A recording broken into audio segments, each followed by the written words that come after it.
People who grew up rich, when did you realize you were living in a bubble and not like everyone else? 1.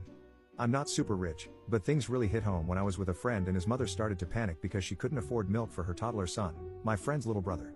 I was just walking around with $40 in my pocket for no real reason, so I gave her $20. She was embarrassed to be taking money from a 13-year-old, but swallowed her pride for the sake of her children. I knew my friend wasn't as well off, but it never fully hit me what that meant before then. To me, being poor just meant someone couldn't afford nice things. What it meant to struggle with basic necessities like milk never really struck me before then. 2. I did not grow up rich. But my husband did. His sister once said, I didn't know everyone didn't live in big houses until I went off to college. Apparently, she led a very sheltered life. 3. I realized when I went to college and had friends who were complaining about student loans. 4. When I started talking in school about the pros and cons of Disney World versus Disneyland, and people were like, you've been on vacation. Lucky. 5. Conversely, I remember a summer where me and my mom lived in a car, and I thought it was the coolest thing. Turns out we were just homeless. Meanwhile, in university, there was a guy who didn't understand why we didn't all have our own condos right by the school.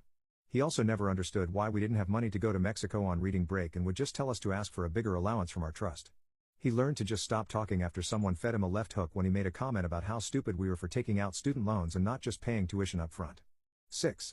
I was about 12, I think. When friends would come over, they would go on and on about how big the house was and how I had more games and computers than them. They especially seemed freaked out about the maid.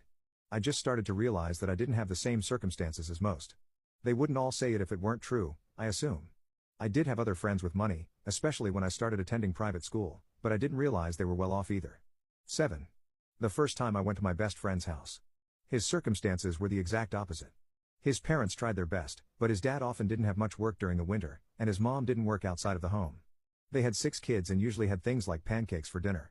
I'm in an upper-class part of DC, with every toy and electronic imaginable, and he had none. It was a good lesson for me to learn, but it was a shame that it was at the expense of a person I loved so very